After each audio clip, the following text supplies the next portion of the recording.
Hey Josh, it's Saturday. Yesterday I totally forgot that it was Friday, so yeah. Anyway, first off, to answer your question, I don't know if it's cheating to say that I'm looking forward to the last three episodes of Andor because they lead directly into Rogue One.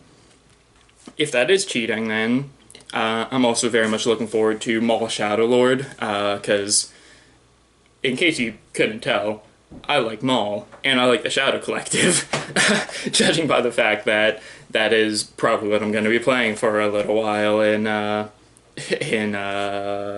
Legion. Sorry, I almost said Shadowport, and I was like, no, that's wrong. Um, but yeah, I don't, I don't think I actually came up with a topic for this video. I had a few ideas, but I totally forgot about them all. So, I guess I'll just go on by saying Andor has been really good. I'm very much enjoying it. Hi, Misty. You got a little bit of Misty there. But yeah, Andor Season 2 has been very good. And I think it did the thing that the sequel trilogy lacked. It definitely has the thing that the sequel trilogy lacked, which is underlying political themes.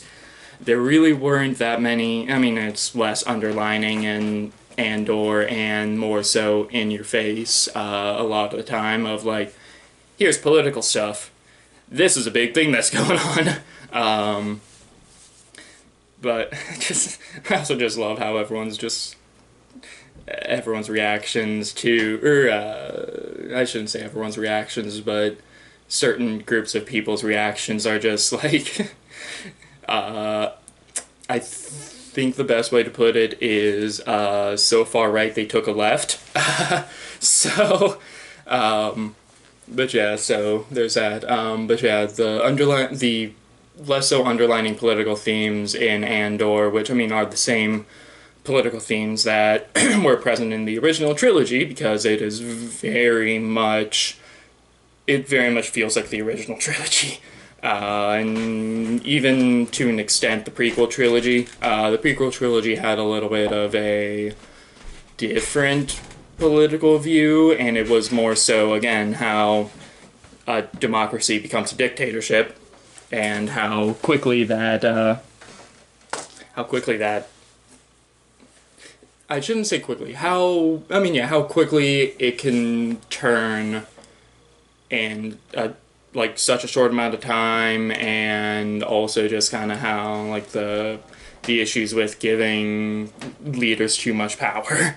Like the whole thing of "This is how liberty dies" with thunderous applause it's a popular quote for a reason. But yeah, again, so Andor very much it very much brings the politics back into Star Wars, which I think is one of the reasons why people like it a lot.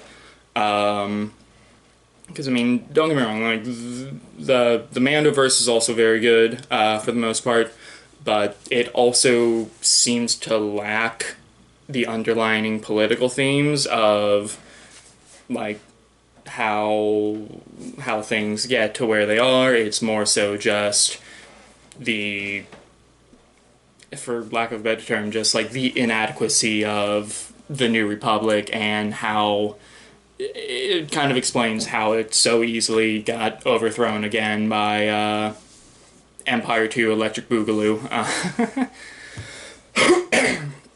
But yeah, I definitely feel as though more Star Wars should have political themes in it, because, I mean, again, that's the whole point of Star Wars. And I think, even though a lot of people like to argue that politics doesn't belong in Star Wars, which is a stupid thing, and that's something that I got into, what, two videos ago now? But yeah, just, I don't know. I lost my train of thought there. But yeah, I don't know how people argue that politics doesn't belong in Star Wars when everyone was raving about how great Andor is, and like But I don't know. It's just I hope that they can steer back towards that a bit more, rather than making it just your space fantasy, space western fantasy, whatever. Where it's, which I mean, like, don't get me wrong, like the first couple seasons of the Mandalorian, and personally I didn't mind the third season, but like that style of storytelling is fine. It just could be used in about any other context as well, and I feel like you could easily just change that to like Lord of the Rings or something like that, and it would feel the same, I guess is the best way to put it. Whereas things like the original trilogy and the prequel trilogy very much feel more space and less. I mean, no, that's not quite how I want it. I don't know. I don't know what I'm trying to say. I'm just kind of blabbering at this point, but yeah, I guess that'll do for this video, since I keep going around in circles. So, Josh, my question for you is, have you been watching Andor Season 2, and if so, what are your thoughts on it? I think when you post, yeah, when you post a video, it should be that should be just before the last 3 episodes of Season 2, so let me know. So that would for this video, so Josh, I will see you on Tuesday. Later, bro.